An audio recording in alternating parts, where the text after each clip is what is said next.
नमस्कार, आप देख रहे हैं लोकतंत्र। मैं हूं आपके साथ अक्षय। प्रदेश की बिगड़ी कानून व्यवस्था लोगों के लिए अब जी का जंजाल बनती जा रही है। लोगों को अपनी सुरक्षा पर अब खतरा मंडराता दिख रहा है। सरकार की सख्ती के बावजूद बदमाशों के हौसले बुलंद हैं। आए दिन हत्या, लूट और बलात्कार की बढ़ती घटनाओं से सरकार कटघरे में है।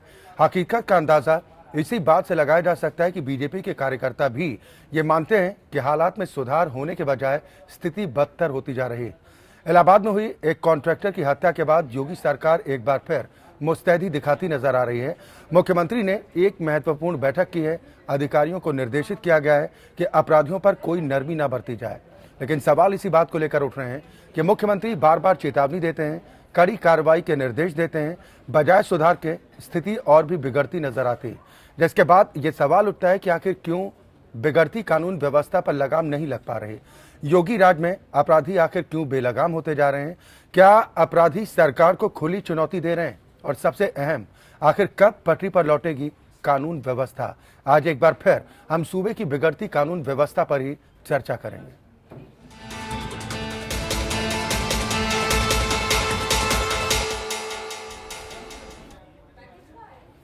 योगी सरकार के सामने बिगड़ती कानून व्यवस्था एक बड़ी चुनौती बनी हुई है। मुख्यमंत्री की लगातार चेतावनी के बाद भी हालात हैं जो सुधरने का नाम नहीं ले रहे।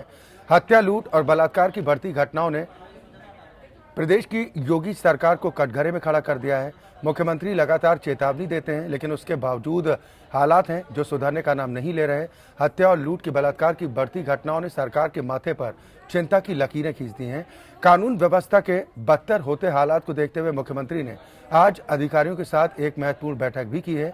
लेकिन सवाल यही है कि आखिर कब सुधरेंगे सूबे के हालात? आखिर क्यों अपराधियों के हौसले बुलंद होते जा रहे हैं?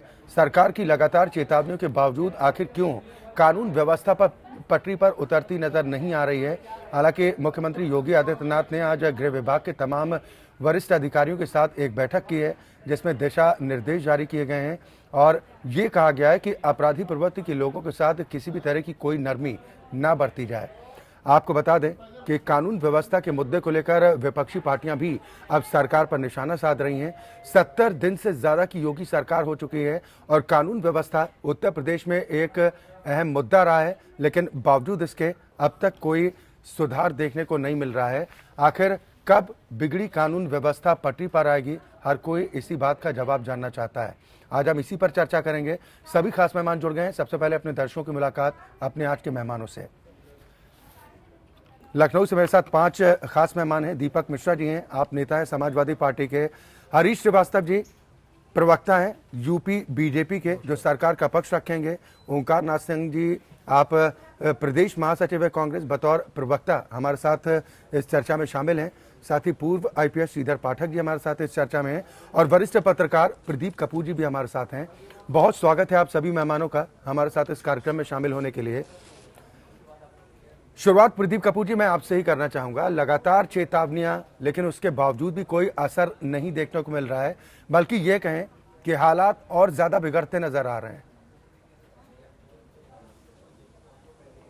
अक्षय, ये बहुत चिंता का विषय है कि उत्तर प्रदेश में योगी जी की सरकार आई है, तब से जो एक लॉ एंड ऑर्डर में जो गिरावट है और अपराधियों का मनोबल बढ़ा हुआ है और सरकार जो है वो बहुत हताश और निराश नज़र आ रही है। हालांकि डीजीपी भी नए आए हैं, होम सेक्रेटरी भी नए आए हैं, तमाम अधिकारियों को जो है ट्रांसफ़र पोस्टिंग किया गया है, पूरे प्रदेश भर का जो पुलिस बल है उसको चेंज कर दिया गया है। लेकिन कहीं ना कहीं मतलब ऐसा लग रहा है कि अपराधियों पे जो है जो जिस तरीके से शिकंजा कसना चाहिए था वो नहीं हो पा रहा है जी। और ये जो चुनाव हुआ था असेंबली का, उसमें सबसे बड़ा जो इशू था वो लॉ एंड ऑर्डर था। जो बीजेपी सत्ता में आई है उसमें सबसे ज्यादा जो कैंपेन की गई थी वो समाजवादी पार्टी की सरकार के दौरान गिरी हुई लॉ एंड ऑर्डर पे था। तो कहीं ना कहीं ये जो चूक हो रही है और जो बार बार डीजीपी भी बार बार मुख्यमंत्री भी मैसेज दे रहे हैं अधिकारियों को, लेकिन स्थिति संभलने में नहीं आ रही है। श्रीधर पाठक जी की देखिए जी जी जी अपनी बात पूरी कीजिए सर। नहीं, मैंने कहा जब तक कि अधिकारियों की पोस्टिंग में पॉलिटिकल इंटरफेरेंस रहेगा या जिस तरीके से थानों में पोस्टिंग होती है उसमें कहीं जो पॉलिटिकल पर्सन्स हैं उनका जो इंटरफेरेंस रहेगा तो फिर हालात में जरा सख्ती करने में मुश्किल होगी। श्रीधर पाठक जी, मैं आपसे समझना चाह रहा हूँ, कहाँ पर आप कमी देख रहे हैं, कहाँ पर दिक्कत देख रहे हैं? इसमें शुरुआती दौर में जो परेशानी थी वो ये हुई कि शासन की ये नीति थी कि किसी अधिकारी को ना तो हटाया जाए और न ही किसी से अनावश्यक नाराजगी व्यक्त की जाए, लोग अपना काम खुद करेंगे। लेकिन हर बार नई सरकार के आने के बाद सभी अधिकारी, वो किसी भी रैंक के हों जी, वो इस प्रतीक्षा में रहते हैं कि उनका तो स्थानांतरण होना ही होना है, क्योंकि स्थानीय स्तर पर चीजें बदल जाती हैं और राज्य स्तर पर भी चीजें बदल जाती हैं। उनको जो मौका मिला उसका उपयोग उन अधिकारियों ने क्राइम को कंट्रोल करने में नहीं लगाया, बल्कि उस पर उन्होंने काफी संजीदगी के साथ पूरा मौका दिया छोटी छोटी बातों को, जिनको कि पुलिस अपने आप निपटा सकती थी, आपस में समझौते करा सकती थी। उन सारे मामलों में मुकदमे पंजीकृत किए गए और नतीजा उसका ये हुआ, मुकदमे तो पंजीकृत हो रहे हैं लेकिन आपके पास विवेचक ही नहीं है। जब विवेचक नहीं है, 12,500 उप निरीक्षकों की कमी इस राज्य में है, जब तक वो भर्ती न हो तब तक सभी मामलों की विवेचना नहीं हो सकती है। तो अब जो ट्रांसफर हुए वो काफी बाद में हुए। वो लोग फील्ड में पहुंच करके जिन लोगों को ट्रांसफर करेंगे, अभी तक ये चीज थानाध्यक्षों तक नहीं पहुंची है और किसको किसको थानाध्यक्ष बनाया जाएगा, इस मामले में भी बड़ा कंफ्यूजन है। पिछली सरकार में कुछ और कहा गया, उसके पहले की सरकार में एक आर्डर जारी हुआ कि सभी थानों के थानाध्यक्ष इंस्पेक्टर रैंक के होंगे और काफी लोगों को इंस्पेक्टर बनाया भी गया विदाउट इंटरव्यू। उसके बाद सरकार ने अपनी नीति बदल दी और उसने कहा कि नहीं, अब इंटरव्यू होगा। तो वो चीजें बदल दी गई जो पहले से कम 100-150 साल से जो स्थापित परंपरा थी उसको बदल दिया गया, लेकिन नई परंपरा को ठीक से स्थापित नहीं किया गया। तो कई अयोग्य लोग थानाध्यक्ष बन गए हैं और विभिन्न थानों पर वो विराजमान हैं। अब उनको हटाने में और दूर करने में संबंधित पुलिस अधीक्षकों को काफी परिश्रम करना पड़ेगा, किसी को ऐसे अचानक हटाया नहीं जा सकता है। तो इन सारी चीजों ने मिल करके क्राइम ग्राफ को बढ़ा दिया है। ओंकार नाथ सिंह जी, बोतल नहीं, बोतल वही है, शराब नहीं है, क्या यही वजह देख रहे हैं कि हालात अभी जस के तस बने हुए हैं, कोई सुधार देखने को नहीं मिला? नहीं, देखिए, सबसे बड़ी बात अक्षय ये है कि सरकार का इकबाल खत्म हो गया है और जब सरकार का इकबाल खत्म हो जाता है तो फिर प्रशासन करने में बहुत दिक्कत आती है। और अगर शुरू में जब आदमी आता है, जैसे डीजी पुलिस आए, उनको कुछ ऐसी एक्सरसाइज करनी चाहिए थी कि लगता कि हाँ भाई, एक ईमानदार और बहादुर पुलिस अफसर आया है और अब जो है यहाँ पे पहले से सुधार आएगा। मुख्यमंत्री आए, उन्होंने बहुत तगड़े में बोला कि कुछ नहीं होगा, पिछली बार पीछे की तरह से नहीं कुछ करेंगे और आगे जो है बहुत ईमानदारी से काम करेंगे और आप लोग पिछला सरकार को भूल जाइए। मतलब जो भी आया उसने जो प्रेजेंट व्यवस्था है उसको अपमानित करने का प्रयास किया। दूसरी चीज, पॉलिटिकल इंटरफियरेंस इतना अधिक हुआ कि जब कोई घटना थाने में घटित होती है तो ये लोग वहां पहुंच जाते हैं, भारतीय जनता पार्टी के लोग, और जब पहुंच जाते हैं तो दोनों तरफ से पक्षों से भारतीय जनता पार्टी की सिफारिश होती है, तो पुलिस अपने को असहाय समझती है। अभी उन्नाव में एक घटना घटी, दोनों पक्ष आपस में गोली किए, दोनों भाजपा के लोग थे और दोनों तरफ से भाजपा के नेता जो हैं वो पैरवी कर रहे हैं। अब आप बताइए कहां से पुलिस उसमें काम करेगी? अभी आप देखिए कि इतनी डरी हुई है कि बख्शी के तालाब पे एक सिपाही की मोटरसाइकिल से एक व्यक्ति की मोटरसाइकिल से टक्कर हो गई और उसमें बहस हुई। बहस होने के बाद सिपाही उसको ले आता थाने, उसको बंद करता है। इतने देर में भाजपा के कार्यकर्ता वहां आ जाते हैं और इतना बवाल करते हैं कि अंततः उसको थाने से छोड़ना पड़ता है जी। एसडीएम बख्शी के तालाब की थी, उनका हाथ मरोड़ के टेलीफोन छीना गया और जब वो गिरफ्तार किया गया जो आदमी, उसको थाने से ही पुलिस इतने दबाव में आ गया कि थाने से ही उसको जमानत करनी पड़ी। तो सबसे पहले चीज तो यह है कि पुलिस के अंदर से वो भय हटाना पड़ेगा। और वो कब हटेगा? जब पुराना स्टाफ को वहां से ट्रांसफर करके कहीं भेजा जाए। जब नया स्टाफ आएगा तो उसको कम से कम ये मालूम होगा कि हमको इस सरकार ने पोस्ट किया है। जैसा पाठक जी कह रहे थे कि अधिकारी डरे हुए थे, सोच रहे थे हमारा तो ट्रांसफर होना ही है, तो इसलिए वो सोचते हैं कि अब कहीं सस्पेंड ना हो जाए तो वो अपना बचे रहते हैं। तो वो सारी चीजें कम हैं, लेकिन जो पुलिस के अंदर एक होना चाहिए काबिलियत, जैसे कि पहले हुआ करते थे इंस्पेक्टर्स। जी। हमें आज तक याद है, रंजीत सिंह हो गए, टाइगर जोगिंदर सिंह हो गए, दयाशंकर वर्मा हो गए, इस तरह के आपको सैकड़ों नाम मिलेंगे जो क्या कहते हैं, जब थाने का चार्ज लेते थे तो क्रिमिनल अपने आप हड़क जाते थे। ऐसे बहुत से एसएसपी थे, एसपी थे, एसपी सिटी थे, ब्रजलाल जी थे, आपके बेदी साहब थे, इस तरह के आपको मतलब दर्जनों। यानी आपको लगता है कि इकबाल बुलंद होना चाहिए उन अधिकारियों का भी और सरकार का भी, इकबाल बुलंद होना चाहिए। जब तक ये लोग नहीं सामने आएंगे तब तक समझिए कुछ नहीं होगा। और एडमिनिस्ट्रेशन को अपनी हनक दिखानी पड़ेगी। वो डर रहा है, एडमिनिस्ट्रेशन डर रहा है, उसको डर निकालना पड़ेगा और इन पॉलिटिकल लीडर से मुकाबला करना पड़ेगा। ठीक। दीपक मिश्रा जी, आपकी पार्टी कम से कम इस बात को लेकर तो खुश होगी कि जो पार्टी कानून व्यवस्था के मुद्दे पर हम पर निशाना साधती थी, अब सत्ता में आ गई है, अब उसे हकीकत का सामना करना पड़ रहा है कि कितनी दिक्कत होती है, कितनी अड़चन होती है।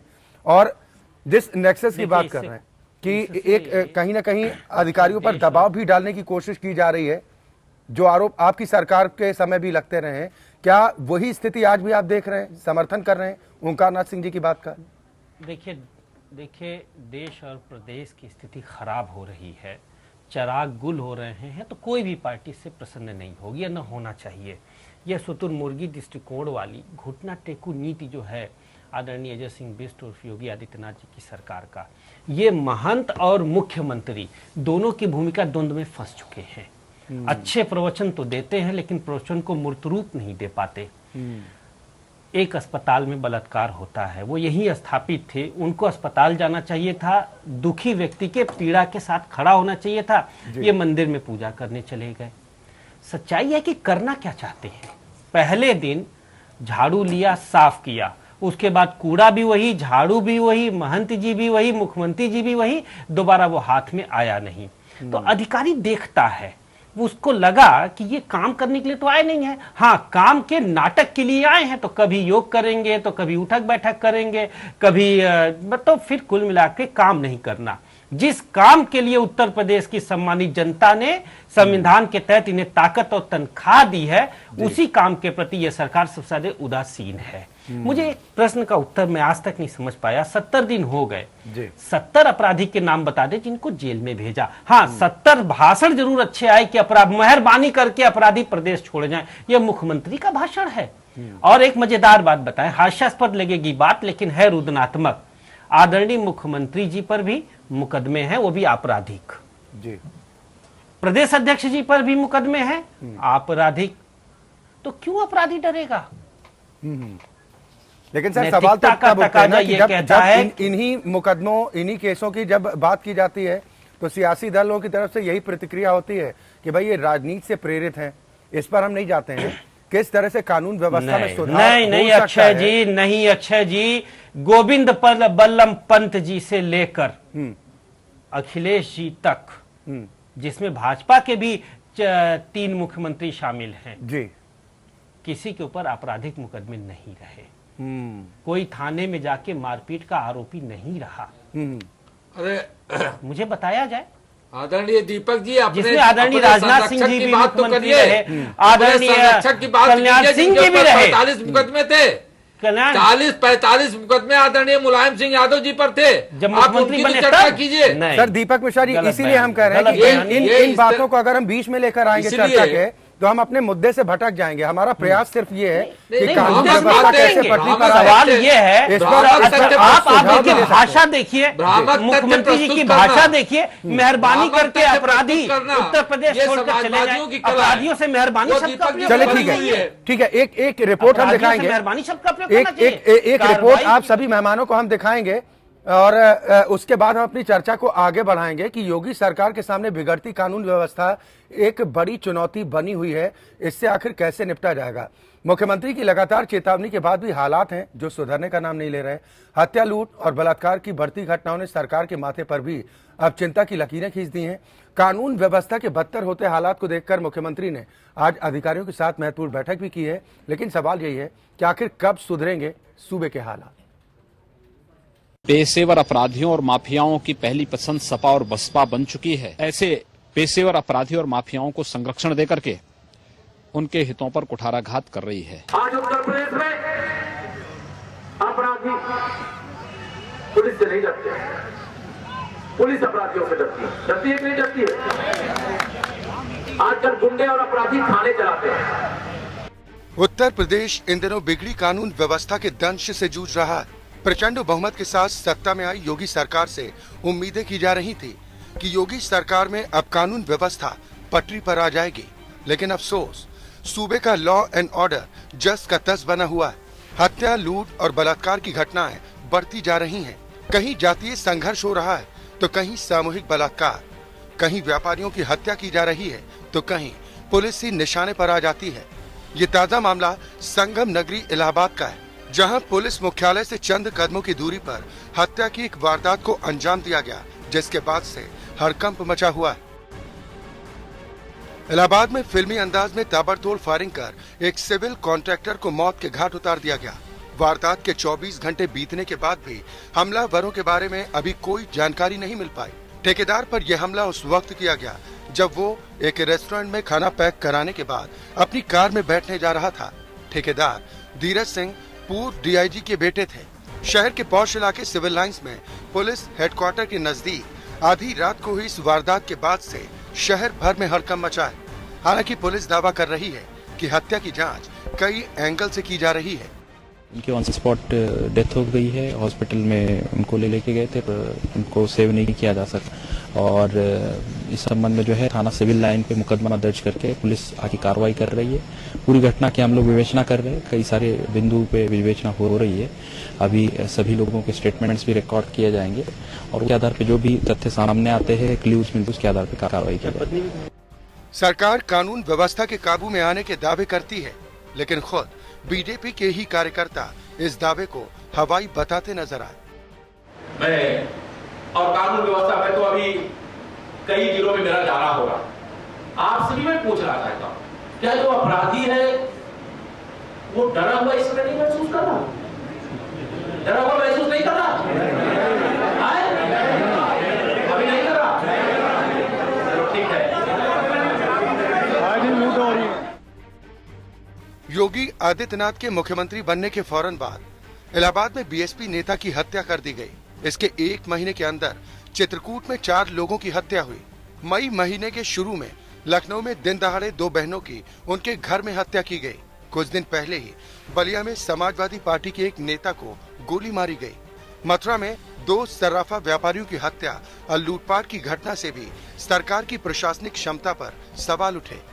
आंकड़ों के मुताबिक पिछले साल के मुकाबले इस साल 15 मार्च से 15 अप्रैल के बीच बलात्कार की घटनाओं में 4 गुना बढ़ोतरी हुई, जबकि हत्या के मामले 2 गुने हो गए। इस अवधि में पिछले साल के बलात्कार के 41 मामलों के मुकाबले इस साल बलात्कार के 179 मामले दर्ज किए गए, जबकि हत्या की घटनाएं 101 से बढ़कर 240 तक जा पहुंची। अब देखना होगा कि मुख्यमंत्री की इस कवायद का कितना असर देखने को मिलता है, क्योंकि प्रचंड बहुमत देने के साथ ही जनता की उम्मीदें भी योगी सरकार से बहुत ज्यादा हैं। ऐसे में सरकार को यह साबित करना होगा कि सरकार बदलने के साथ ही प्रदेश की सूरत और सीरत भी बदल रही है। अनंत त्यागी के साथ ब्यूरो रिपोर्ट, बीपीएन। या तो इसीलिए हम कह रहे हैं कि प्रदेश की बिगड़ी कानून व्यवस्था लोगों के लिए अब जी का जंजाल बनती जा रही है। लोगों को अपनी सुरक्षा पर खतरा मंडराता दिख रहा है। आखिर कैसे हालात सुधरेंगे? सभी खास मेहमान हमारे साथ बने हुए हैं। हरीश श्रीवास्तव जी, मैं आपके पास आऊंगा। इस रिपोर्ट की शुरुआत दरअसल हमने पुराने बयान से इसलिए की ताकि आप लोग इस बात को याद रख सकें कि जिस वक्त पिछली सरकार पर निशाना साधते थे तब कैसी बड़ी बड़ी बातें की जाती थी, और अब जब नई सरकार सत्ता पर काबिज हो चुकी है हालात तब भी जस के तस ही नजर आते हैं। चिंता हो रही है कुछ? अक्षय जी, जो बात हम चुनाव के समय कह रहे थे आज भी हम उसी पे कायम हैं। बात पे तो कायम है। हमारे नेतृत्व ने, हमारे माननीय मुख्यमंत्री ने जो कानून व्यवस्था, कानून के राज की बात कही थी, आज भी हमारी प्रतिबद्धता वही है। हमारा संकल्प और हमारी संकल्पबद्धता वही है, और उसमें उस प्रतिबद्धता के प्रति पूरी नेक नियति के साथ सरकार काम कर रही है।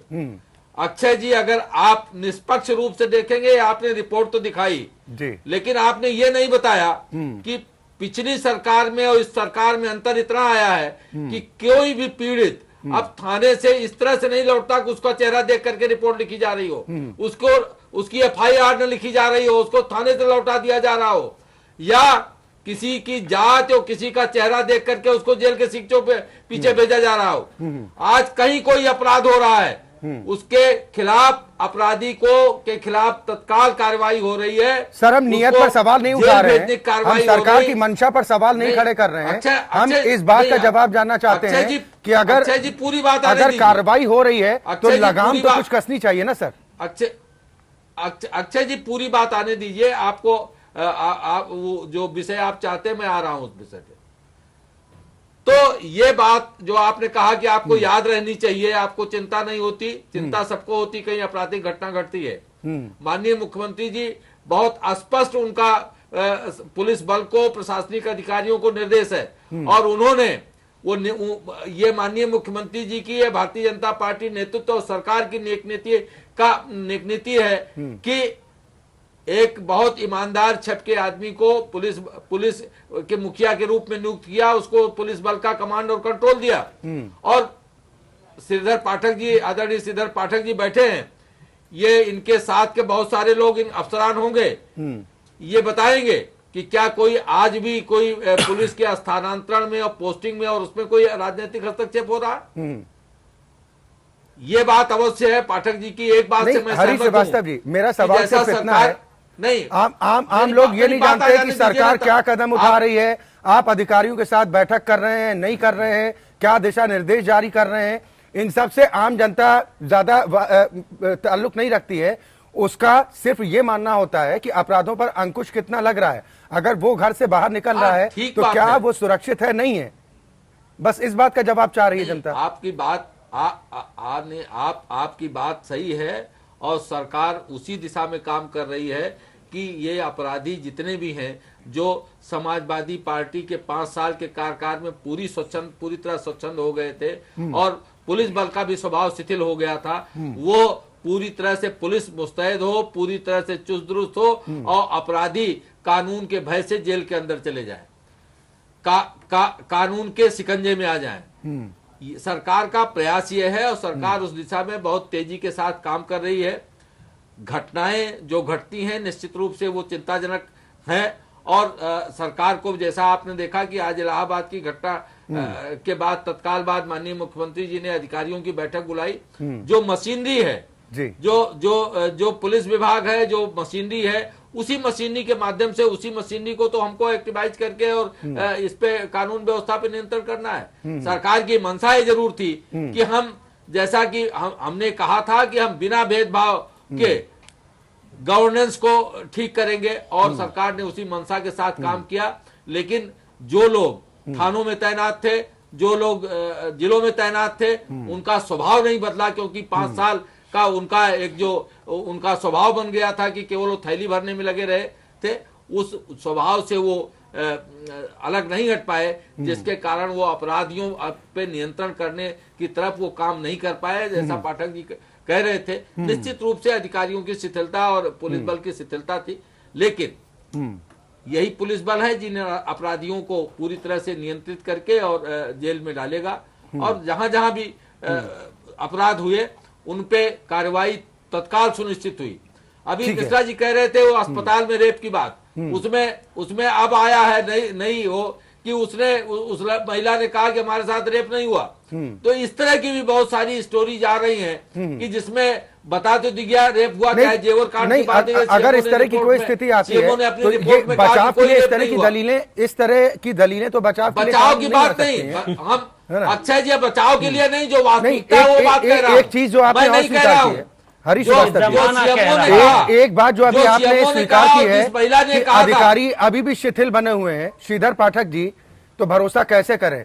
एक तरफ आप जब इस बात को स्वीकार कर रहे हैं कि अधिकारियों में जो मुस्तैदी होनी चाहिए थी वो मुस्तैदी अभी भी नहीं दिख रही है, शिथिल है अधिकारी, तो सर कैसे जागृत करेंगे इन अधिकारियों को और कैसे अंकुश लगाएंगे। जो आप देखिए कल जो मथुरा, कई मामलों में तैनातियों में कुछ ऐसा हुआ कि जिससे ठीक असर नहीं पड़ा।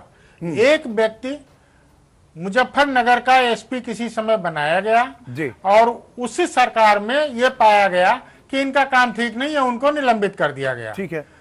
अब इस बात की सहानुभूति उत्पन्न हुई और जब वर्तमान गवर्नमेंट आई तो उसने सहारनपुर में तैनात कर दिया। अब वो सहारनपुर से निलंबित हो गए। तो भाई एक आदमी जो एक जगह से निलंबित हुआ है, कुछ दिन प्रतीक्षा कर ली जाए, उसको सुधरने का मौका दिया जाए। और आप ये पक्का मान लीजिए कि अपराध रोकना मुख्यमंत्री का काम नहीं है। मुख्यमंत्री का काम केवल इतना है कि उससे जो सुविधाएं मांगी जा रही हैं वो उस पर हाँ कह दे। बाकी स्थानीय अधिकारियों का काम है। स्थानीय अधिकारियों का काम का सुपरविजन करने के लिए बहुत ही वरिष्ठ किस्म के आईपीएस अफसर फील्ड में तैनात किए गए हैं, जो कि दुनिया के किसी भी देश में नहीं है। लंदन का police commissioner major general rank का अफसर होता है। हमारे यहाँ पर जितने भी जोन हैं उनके ऊपर एडिशनल डीजी यानी लेफ्टिनेंट जनरल रैंक के अफसर तैनात किए गए हैं। अब इसके अलावा मुख्यमंत्री जी और क्या करेंगे? अब अधिकारीगण तो यही हैं, यही तो आईपीएस हैं जिन्होंने 2-2 साल तक ट्रेनिंग ली और अभी तक ये काम करते रहे। इनमें से प्रत्येक आदमी रात भर के भीतर 26 किलोमीटर पैदल चल सकता है। उसको इतनी ट्रेनिंग दी गई है। अब एसी लगा के बैठे हैं तो अब इसका कोई उपाय है? नहीं तो इन परिस्थितियों में सुधार कैसे होगा, यही तो हम जानने की कोशिश कर रहे हैं कि लोग आखिर कब खुद आश्वस्त, खुद को महसूस करें कि हम सुरक्षित हैं प्रदेश में। प्रदीप कपूर जी, जो तमाम दिक्कतों की बात कही जा रही है, एक तरफ आप खुद स्वीकार कर रहे हैं कि अधिकारी शिथिल हैं, मुख्यमंत्री का काम नहीं है कि वो लॉ एंड ऑर्डर के मसले पर वो खुद कोई कार्रवाई करें, जैसा कि अभी श्रीधर पाठक जी भी कह रहे हैं कि ये जिम्मेदारी अधिकारियों की बनती है। दिक्कत फिर कहां देख पा रहे हैं? क्या अधिकारी अपनी जिम्मेदारियों को गंभीरता के साथ नहीं ले रहे हैं? सरकार की चेतावनियों का कोई असर नहीं हो रहा है? फिर तो यही मानेंगे। अक्षय जी, नहीं, जरूरत इस बात की है कि एक तो डीजीपी जो बनाए गए हैं उनको एक तो पूरा फ्री हैंड मिले और ये कहा जाए कि भाई कोई भी इंटरफेरेंस नहीं होगी उनके कार्य करने में। जब नहीं, ऑलरेडी फ्री हैंड है मौजूदा डीजीपी आदरणीय कपूर जी। अगर आप माननीय मुख्यमंत्री जी के दिशा तो पूरी तरह से फ्री हैंड है डीजीपी महोदय। अच्छी बात है ना, तो हम तो यही कह रहे हैं कि होना चाहिए ना। हम तो यही तो कह रहे हैं कि अच्छी बात है कि उनको फ्री हैंड मिले और उसके बाद जो है डीजीपी से लेके और थाना अध्यक्ष तक पूरी जो पूरा जो पुलिस फोर्स का तंत्र है वहां पर की भी एक इस बात का एक मैसेज चला जाए कि थाना लेवल तक कोई भी किसी भी तरह का कोई पॉलिटिकल इंटरफेरेंस नहीं होगा। जो मुख्यमंत्री जी ने कहा है वो अक्सर फॉलो किया जाए और किसी भी पार्टी का आदमी, खास तौर से देखा गया है कि जो रूलिंग पार्टी है वो वहीं के लोग जो है वो ज्यादा उत्पाद मचा रहे हैं, तो कम से कम किसी की बात सुनी ना जाए और एक कोई प्रेशर ना माना जाए और पूरा फ्री होके अगर काम करेगा। और दूसरी बात यह है कि पुलिस में रिफॉर्म्स की जरूरत है, ट्रेनिंग की जरूरत है और तमाम चीजें जो बहुत सालों से नेग्लेक्टेड हैं वो सारा का सारा देखना पड़ेगा, तब जाके कहीं पुलिस काम कर पाएगी। दीपक मिश्रा जी, कुछ सुझाव आप देंगे हरीश श्रीवास्तव जी को? देखिए, हरीश श्रीवास्तव जी को बस इतना ही सुझाव है, इनकी पार्टी को, इनकी सर्वज्ञ पार्टी को, कि थोड़ा सा प्रवचन कम के उस प्रवचनों को मूर्त रूप में दें और हर काम के लिए पूर्ववर्ती सपा सरकार, पूर्ववर्ती बसपा सरकार के लिए को दोष देना बंद कर दें। ये छिद्रान्वेषण और सत्ता में रहने का दर्प इन्हें दर्पण देखने से मना कर देता है। भाई सीधी सी बात है, आप किसी काम को दोबारा क्यों नहीं करते? कानून व्यवस्था पे बहुत गहमा गरम बैठक हुई, मीटिंग हुई, मुख्यमंत्री बड़े गंभीर हुए और बात दोबारा खत्म। मुद्दे के सामने सीना तान कर खड़े होइए और जवाब दीजिए। आज हिंदू युवा वाहिनी के उत्पाद के लिए जवाबदेह कौन है? ठेकों के लिए भारतीय जनता पार्टी और हिंदू वाहिनी के लोग टकरा रहे हैं, पुलिस क्या करेगी? क्या कार्रवाई हुई? कप्तान के घर में घुस के तांडव किया गया, कोई तो कार्रवाई होनी चाहिए थी। अगर कप्तान सही था तो उसे हटाया क्यों गया? और अगर कप्तान गलत था, सांसद से सही था, तो फिर क्या कार्रवाई सांसद पे हुई? पहला ही संवाद आप देखिए सीओ और विधायक का, तो हर स्तर पे तो इनके कार्यकर्ता अपने स्तर के पुलिसकर्मी से या तो पीट रहे हैं और उस कहते हैं ना कि उस जैसे उस रोष में या उस दबाव में इनकी पुलिस कार्यकर्ताओं को, आम जनता को पीट रही है। कहीं ठेले वाले पीटे जा रहे हैं, कहीं रिक्शे वाले पीटे जा रहे हैं। आप देखिए, पुलिस की लाठी बरसनी थी अपराधियों पे, बरस रही है कहीं अन्नदाता किसानों पर या छात्रों पर। और मजे की बात आप देखिए, इन्होंने कहा कि हम वीआईपी कल्चर खत्म करते हैं, लाल बत्तियां एकदम समाप्त करते हैं। पता कर लीजिए अक्षय जी, एक रिपोर्ट तैयार करिए, पूर्ववर्ती सरकार जितनी सुरक्षा के जत्थों में चलते थे उसके बड़े मंत्री, उससे ज्यादा गाड़ियों का एस्कॉर्ट वर्तमान मंत्री चल रहे हैं। 2 आगे 2 पीछे, बीच में। हाँ, एक काम जरूर हुआ है, ये राष्ट्रवाद के महामहिम दीनदयाल उपाध्याय जी के वंशजों ने अपनी गाड़ी के ऊपर से लाल बत्ती हटा दी। सुरक्षा जीव का त्यों, पुलिसकर्मी जीव का त्यों। कैसे होगा? आप कहते हो कि उत्तर प्रदेश में प्रति 1000 में पुलिस की संख्या कम है, राष्ट्रीय और अंतर्राष्ट्रीय दोनों मानकों से कम है, तो ये जो सुरक्षा की कतारें लेकर चलते उसको कम कर दीजिए। महंत ये सुझाव के तौर उनको पर देख क्या सकते हैं। जरूरत ठीक है है, जेड प्लस सुरक्षा की? ये नहीं, महंत समाजवादी उनको क्या पार्टी की जरूरत है तरफ से जेड ये प्लस सुझाव सुरक्षा है। की? और किससे एक खतरा चीज है? और दिलचस्प है, समाजवादी कि पार्टी पिछली तरफ से नहीं सरकार है, में भारतीय पुलिसकर्मियों जनता पर भी सबसे की तरफ ज्यादा से हमले सुझाव हुए है, हैं। भारतीय जनता पार्टी को और अब सुझाव है। कम से कम समाजवादी पार्टी को ये कहने का मौका मिल गया कि पुलिस पर हमले इस सरकार में भी हो रहे हैं। ओंकारनाथ सिंह जी, आप कुछ सुझाव देना चाहते हो या फिर कैसे स्थितियों को परिवर्तित किया जा सकता है? क्या इसके पीछे आप वजह देखते हैं कि जो अपराधी प्रवृत्ति के लोग हैं हौसले इसलिए बुलंद हो रहे हैं क्योंकि ऐसी कोई ठोस कार्रवाई अभी तक सामने नहीं आई है जिससे उनके जहन में खौफ हो? अगर कुछ कार्रवाइयां हो जाती तो शायद आपको लगता है कि स्थितियां ठीक होती। सबसे पहले तो मैं ये बताना चाहूंगा अक्षय जी, कार्रवाई हुई ना, ठेले वाले को बंद कर दिया गया, अपराध मुक्त अक्षय प्रदेश हो जी, गया। सबसे पहली बात मैं ये कहना चाहता हूं जी, कि जो अभी पाठक जी ने कहा कि मुख्यमंत्री की कोई जिम्मेदारी नहीं है लॉ एंड ऑर्डर की, मैं इससे सहमत नहीं हूं। प्रदेश में लॉ एंड ऑर्डर की पूरी जिम्मेदारी मुख्यमंत्री की है, वो गृह मंत्री और भी है। मुख्यमंत्री ही गृह मंत्री भी हैं, जी, जी। और इसके अलावा जो भी घटना घटित होगी वो मुख्यमंत्री की जिम्मेदारी उसमें मानी जाएगी। लाल बहादुर शास्त्री जी रेलवे मिनिस्टर थे, और रेल की पहली जब एक्सीडेंट हुआ तो लाल बहादुर जी ने उसकी जिम्मेदारी लेते हुए इस्तीफा दिया था। माधवराव सिंधिया ने भी ऐसे ही एक बार इस्तीफा दिया था। बाबरी मस्जिद का जब ढांचा गिरा था तो कल्याण सिंह जी ने उसकी जिम्मेदारी लेते हुए कहा था किसी अधिकारी की गलती नहीं है, ये मेरी जिम्मेदारी है। और वो क्या कहते हैं, हालांकि बर्खास्त किए गए थे लेकिन वो इस्तीफा भी देने गए थे, एक दिन की उनको सजा भी मिली थी उस पर। तो इसलिए ये कहना कि मुख्यमंत्री की जिम्मेदारी है नहीं है, ये एकदम गलत बात है। दूसरी चीज देखिए, चाहे जितना भी बहादुर अफसर हो, चाहे जितने जैसे एडिशनल डीजी रैंक के ऑफिसर्स को आपने पोस्ट कर दिया, आपका ऑपरेशनल ऑफिसर कौन है? आपका ऑपरेशनल ऑफिसर है सब इंस्पेक्टर, इंस्पेक्टर और कांस्टेबल जी। और ये 3 चीजों पर आपको ध्यान देने की आवश्यकता है। तीसरी चीज जो है, आप देखिए कि पहले क्या होता था कि थाने में जो इंस्पेक्टर्स होते थे या सब इंस्पेक्टर होते थे वो ईमानदारी के साथ योग्यता के हिसाब से पोस्ट किए जाते थे, और जो भी वो चोरी चिकारी करते थे जी। वो जो नजराना या शुक्राना उनको मिल जाता था उससे वो काम चलाते थे। और ऊपर के जो आईपीएस ऑफिसर और पीपीएस ऑफिसर होते थे वो रिश्वतखोर नहीं होते थे। आज नीचे से ऊपर तक सबको हिसाब देना पड़ता है पैसे का, और पैसे देके लोग पोस्टिंग कराते हैं, तो वो वहां जाके क्या करेंगे? अपराध को बढ़ावा देंगे। तो इस परंपरा की शुरुआत आप देखिए, भय नाम की चीज बिल्कुल नहीं रही है। इस परंपरा का श्रेय किसको दिया जाना चाहिए? आपकी पार्टी को दें, ये दीपक मिश्रा की पार्टी को दें? हमारी पार्टी तो 30 साल से है ही नहीं। जब हमारी पार्टी हुआ करती थी तो उस समय इस तरह की चीजें नहीं होती। जिनके साथ खड़े थे, जिनका साथ पह रहे थे, और पसंद है, वो लोगों ने शुरू की। हमारी नहीं, ये आपके जमाने से शुरू हो गई थी। ये क्या पहली बार जब में अपराधियों को आप ही ने मंत्री बनाया था। दीपक मिश्रा जी बड़ा भाषण दे रहे थे। कल्याण सिंह जी की सरकार में सबसे ज्यादा अपराधी मंत्री थे। हरीश जी, बहस करने से काम नहीं चलेगा। समाजवादी पार्टी सरकार में क्या अगर आपको सुझाव लेना चाहते हैं तो सुझाव ले लीजिए। हम आपकी आलोचना नहीं कर रहे हैं, हम आपको सुझाव दे रहे हैं। प्रदेश जल रहा है, आदमी रात में सोता है तो डर के मारे सो नहीं पाता है कि किस दिन हमारे घर में चोर और डकैत आ जाएंगे। उनको क्या इस तरह से वो तो मुख्यालय, पुलिस मुख्यालय के सामने हत्या हो रही है, पुलिस महिला मुख्यालय के सामने से जीप चुराई जा रही है।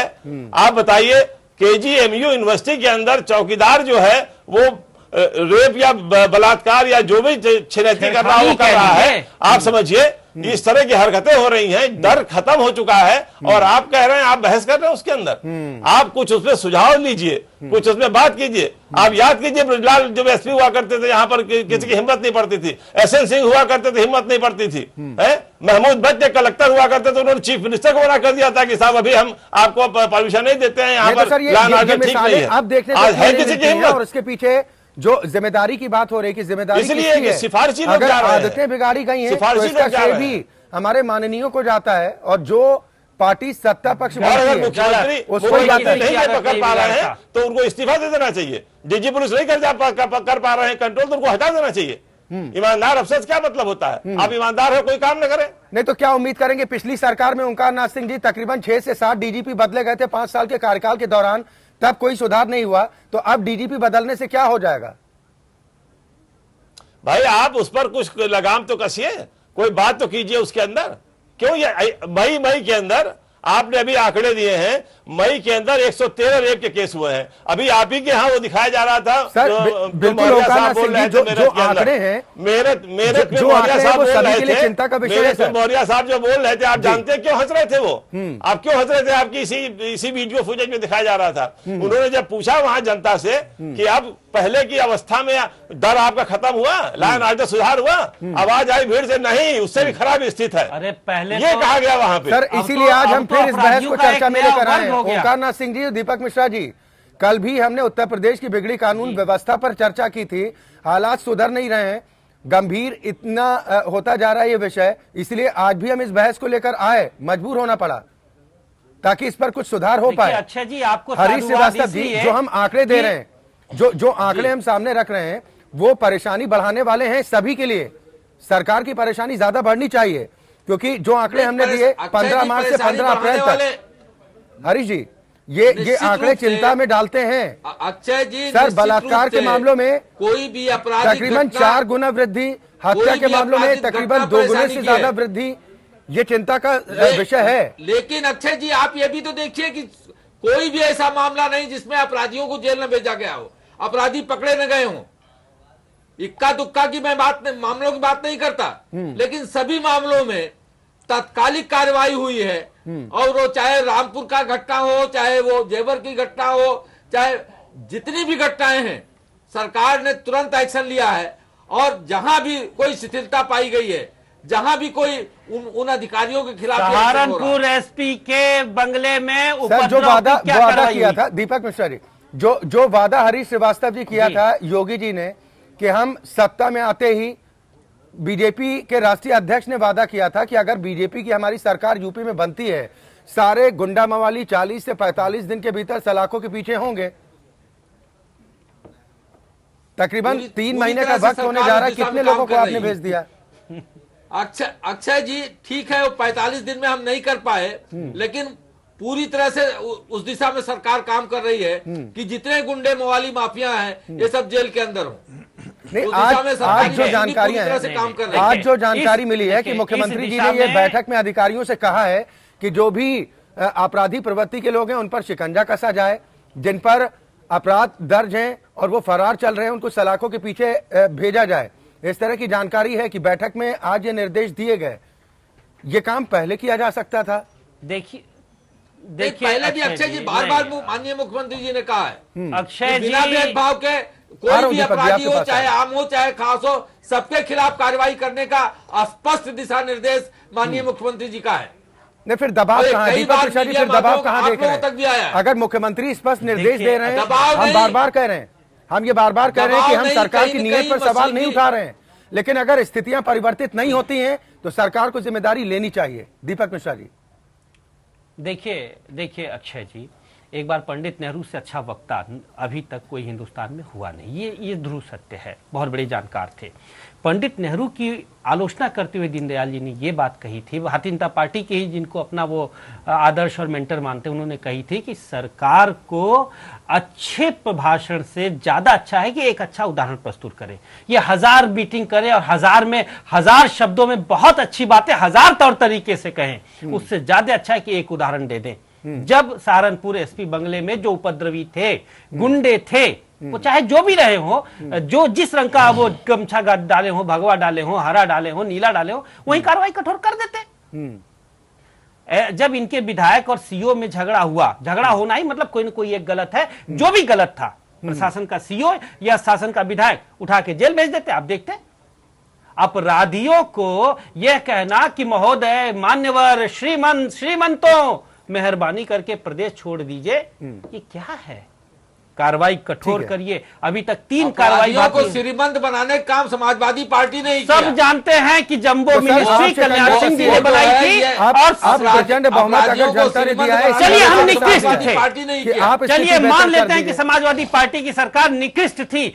आप तो अच्छे लोग हैं, अच्छे काम क्यों नहीं कर रहे हैं? से कोई काम नहीं चलेगा, उसको पटरी पे लाने का काम कर रहे हैं जी। ब्लेम गेम चल रहा है। हम उसको अच्छा बनाने का काम कर रहे हैं। हम उसको कानून ये व्यवस्था को, अच्छा कानून काम को राज पर जमीन पर दिखने में कितना वक्त लगेगा? प्रदीप जी, देखिए सबसे अच्छी, सबसे वातानुकूलित बड़ी बात कक्ष क्या में है? चाय और बिस्कुट पी के अच्छा काम हो रहा है। अच्छा जी, सबसे अच्छी जो बात होनी चाहिए इन लोगों को, जो करना चाहिए, जो इनको ये करना चाहिए कि अपने पुलिस फोर्स को सुधारें। अब पुलिस फोर्स को सुधारने के लिए ये देखें कि पहले जैसे सिविल पुलिस भी बनाए जाते थे, कुछ मोहल्ले के, कुछ क्षेत्र के सम्मानित लोगों को अपने उसमें रखते थे और वो इंफॉर्मेशन दिया करते थे कि फला घर के सामने बड़ी गाड़ियां खड़ी होती हैं, फला के यहाँ ज्यादा लोग आते हैं और वहां पर जुआ होता है। ये सब चीजों का अब अभाव हो रहा है। सिपाही जाया करता था, मोहल्ले में बैठता था, लोगों से बात करता था।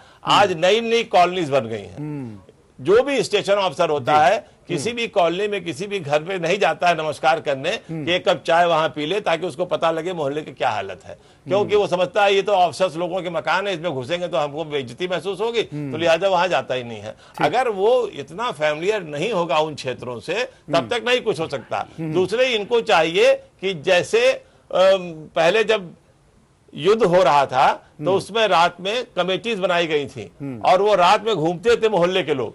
इनको कम से कम वहां पे जाके मोहल्ले में लोगों से बात करके ग्रुप बनाने चाहिए जो 10 से 12 या 1 बजे तक थोड़ा बहुत घूम सके। और जब वो घूमेंगे ये बेहतर है, क्या होगा, ये बेहतर सुझाव आपकी तरफ से दिया जा रहा है। ये सारी चीजों को इनको अपनाना चाहिए। अगर ये सब नहीं अपनाएंगे तो स्थिति बहुत भयावह होने जा रही है। ठीक है, नहीं ये सुझाव आपका ठीक है। हरीश श्रीवास्तव जी को अगर कोई बेहतर सुझाव मिलते हैं उनकी पार्टी को, उनकी सरकार को, तो उन सुझावों पर अमल होना चाहिए जरूर।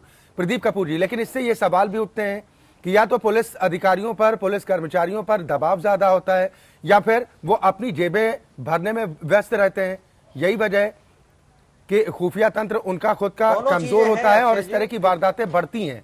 फिर तो यही माना जाए ना सर? देखिए अक्षय जी, दोनों चीजें हैं कि वो अंडर प्रेशर भी रहते हैं। जब से योगी जी की सरकार आ गई, मैंने ये देख लिया कि नौजवान लोग, कौन लोग हैं पता नहीं, एक सैफरन कलर का दुपट्टा डाल के मोटरसाइकिल पर चल के एक अफरा तफरी का माहौल बनाने लगे। वो किसी भी पार्टी के हो सकते हैं, मैं ये नहीं कह रहा कि सब भाजपा के हैं या हिंदू वानी के हैं, लेकिन एक माहौल बन गया है कि एक केसरिया दुपट्टा डाला, उसके बाद जो है वो एक हंगामा करने लगते हैं, सोचते हैं कि हमें लाइसेंस मिल गया कि हम कुछ भी कर सकते हैं। बहुत सही कह रहे हैं आप। तो ये बात भी जो है सरकार को सुनिश्चित करना चाहिए कि भाई इस तरह का ये यानी आपको लग रहा है कि अब गमछे पर भी बैन लगा देना चाहिए? हरीश श्रीवास्तव जी, नहीं गमछे नहीं, अभी आपको कल की एक घटना बताएं। कल हमारे यहाँ उत्तर प्रदेश कांग्रेस कमेटी में ये सूचना आई, ये पुलिस वहां आके खड़ी हो गई कि शिवसेना के लोग या ये हिंदू वाहिनी के लोग जो हैं, ये हमारे यहाँ आ रहे हैं आंदोलन करने के लिए। केरल में जो बछड़े वाला केस हुआ था उसमें, और वहां हमारे यहाँ पूरी फोर्स पूरी तैनात थी और यहाँ अंदर से भी क्या कहते हैं, सब लोग तैयार थे कि भैया आएंगे तो क्या होगा, कैसे होगा, दहशत का माहौल पूरा बना हुआ था। अब आप ये सोचिए कि जिसकी सरकार है, अगर उसकी पार्टी के लोग विपक्षी कार्यालयों पे जाके, विपक्षी पार्टी के कार्यालय में जाके धरना प्रदर्शन करें, तो ये कैसे करेंगे अपराध कंट्रोल? ये पुलिस की कैसे हिम्मत होगी कि भाजपा के कार्यकर्ताओं को रोकेगी और हिंदू वाहिनी के कार्यकर्ताओं को रोकेगी? दरअसल ये सड़कों पर गुंडाई करके लोकतंत्र को कमजोर करना चाहते हैं। चलिए ठीक है, हरीश श्रीवास्तव जी, मुझे इस बात का जवाब दे दीजिए। जो आरोप अभी लग रहे हैं, ओंकार नाथ सिंह जी ने कहा, दीपक मिश्रा जी भी कह रहे हैं और प्रदीप कपूर जी इस बात को स्वीकार कर रहे हैं कि कुछ लोग इस तरह की हरकत करके कहीं ना कहीं सरकार की परेशानी तो बढ़ा रहे हैं। क्या साजिश भी कोई नजर आती है? और शिवसेना और बजरंग दल के लोग। ठीक है सर, क्या कोई साजिश भी आपको नजर आती है? नहीं, निश्चित रूप से साजिश है। हर आदमी, हर युवा, कोई भी केसरिया वो गमछा डाल ले और ये कहे कि साहब मैं हिंदू बाहिनी को, इसको कैसे माना जा सकता है? अब ये बात अवश्य है और वो उसके लिए प्रशासन को दिशा निर्देश भी है कि आप इसको देखिए कि कोई भी इस तरह का केसरिया दुपट्टा डाल करके और कोई अराजक हरकत करने वाले अगर कोई करता है तो देखिए उनकी जांच कीजिए कि वो कौन है। लेकिन मुझे लगता है कहीं इस तरह की घटना मुझे तो सामने नहीं नजर आई। अब ओंकार सिंह साहब कह रहे हैं और दीपक जी कह रहे हैं तो मैं भी सुन रहा हूँ। नहीं, कई घटनाओं उधव कुछ नहीं, कई घटनाओं का हमने जिक्र किया है जहां पर भगवा ब्रिगेड के नाम पर गुंडागर्दी हुई है। इस बात में कोई दोहरा नहीं हरीश श्रीवास्तव जी। तो इसमें भी सरकार को सख्ती बरतनी चाहिए ना।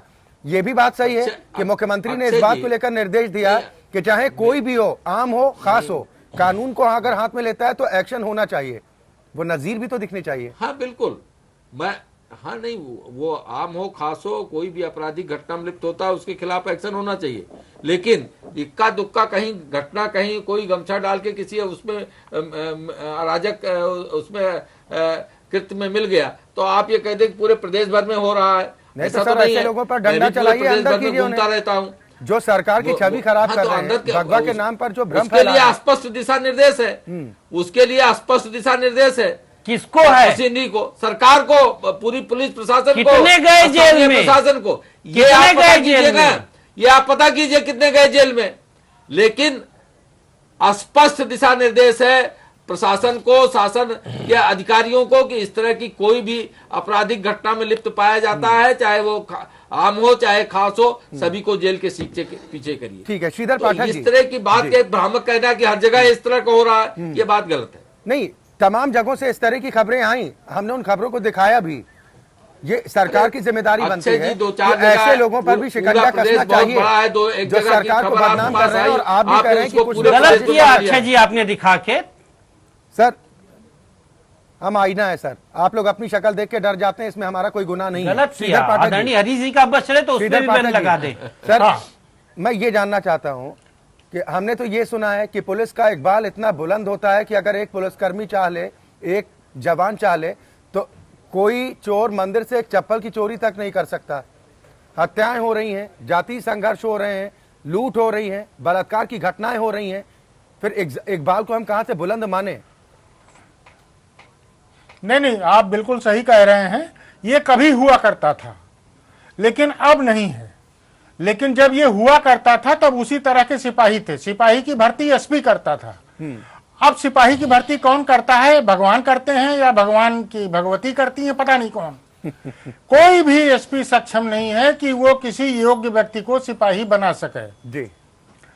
अब जितने भी सिपाही आ रहे हैं बिना इंटरव्यू के आ रहे हैं, कंप्यूटर उनकी भर्ती कर रहा है।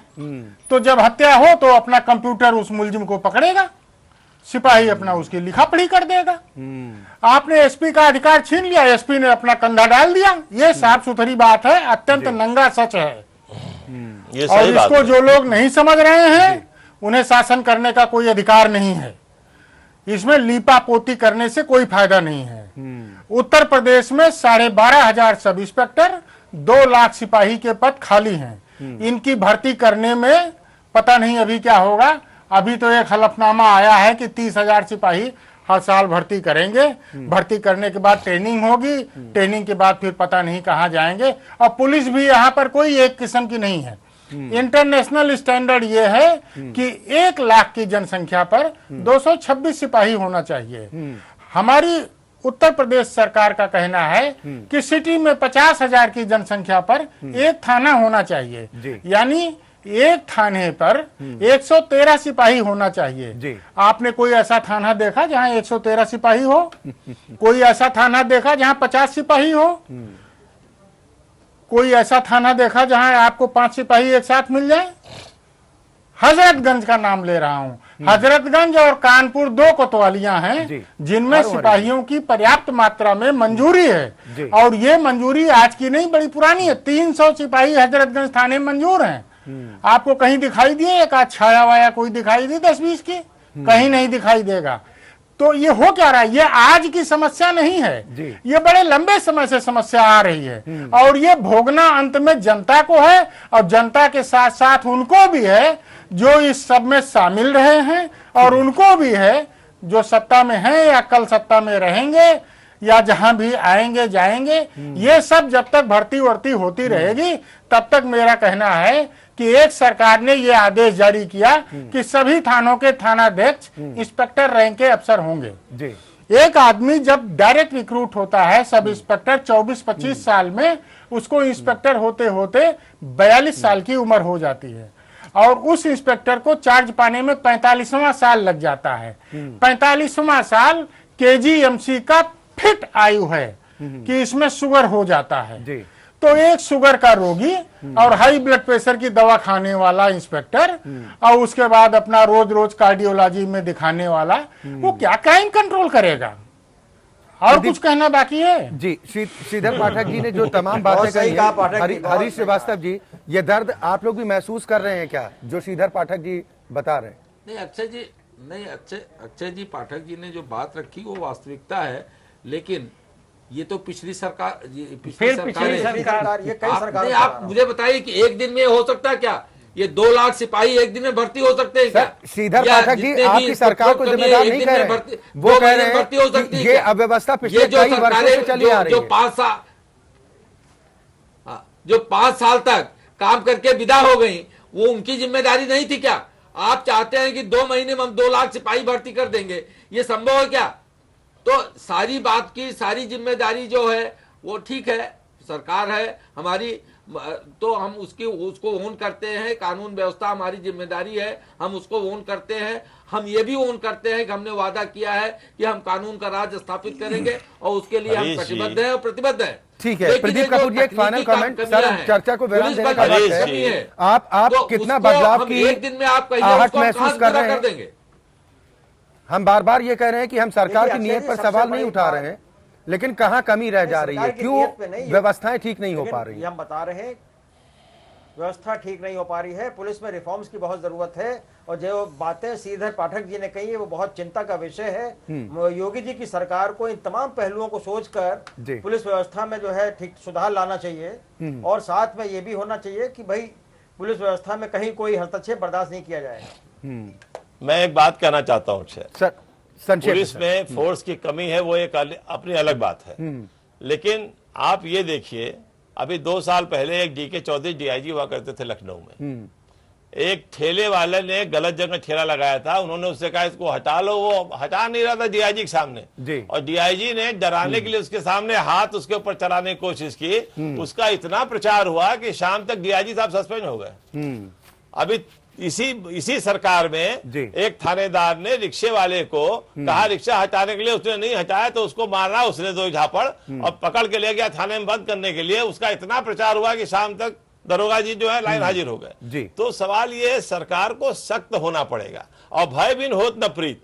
अगर पुलिस सख्ती कर रही है अपराधियों के साथ में, गलत लोगों के साथ में, तो जरा जरा सी बातों पे उसको सजा मत दे। चलिए, बिल्कुल बिल्कुल, बहुत शुक्रिया, बहुत शुक्रिया, बहुत शुक्रिया सर आप सभी मेहमानों का हमारे साथ इस चर्चा में शामिल होने के लिए।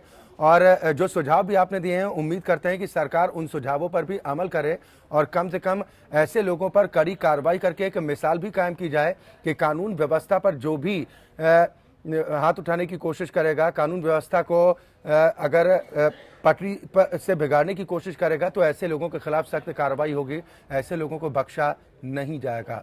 कुछ मिसाल भी कायम होनी चाहिए। लोकतंत्र में फिलहाल आज के लिए बस इतना ही।